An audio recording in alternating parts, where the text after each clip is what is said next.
जयंत पाटलांसोबत शेतीमध्ये यायच्या वापरासंदर्भात चर्चा झाली। अजित पवारांचं बंद दाराच्या चर्चेसंदर्भात स्पष्टीकरण।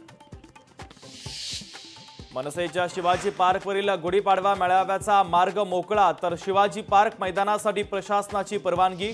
30 मार्चला होणार मनसेचा मेळावा।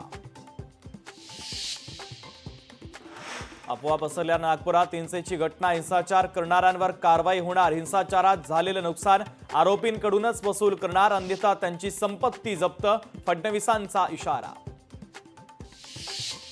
नागपूर हिंसाचाराच्या दरम्यान नुकसानग्रस्तांना 3 ते 4 दिवसात भरपाई देणार। वाहनांची तोडफोड झालेल्यांनाही नुकसान भरपाई।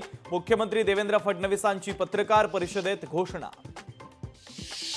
प्रशांत कोरटकर कोलकाता मार्गे दुबईला गेला, सूत्रांची माहिती। कोरटकरचा मुंबई उच्च न्यायालयात अटकपूर्व जामिनासाठी अर्ज, तर कोरटकरबाबत लुकआउट सर्क्युलर जारी।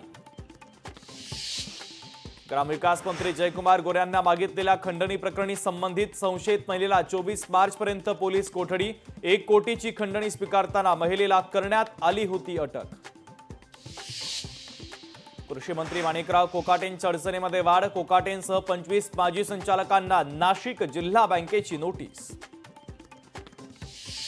स्नेहल जगताप यांचा राष्ट्रवादीतील प्रवेश अखेर निश्चित। अजित पवारांच्या उपस्थितीमध्ये महाडमध्ये होणार पक्षप्रवेश। भरत गोगावले यांना शह देण्यासाठी सुनील तटकरेंची मोठी चाल। पंतप्रधान मोदी बँकॉकमध्ये 6व्या बिमस्टेक शिखर परिषदेत होणार सहभागी। बँकॉकनंतर लगेचच 5 एप्रिलला मोदींचा श्रीलंकेचा दौरा। आजपासून रंगणार आयपीएलचा थरार। कोलकाताच्या ईडन गार्डन मैदानावर कोलकाता नाईट रायडर्स आणि रॉयल चॅलेंजर्स बेंगळुरू आमने सामने।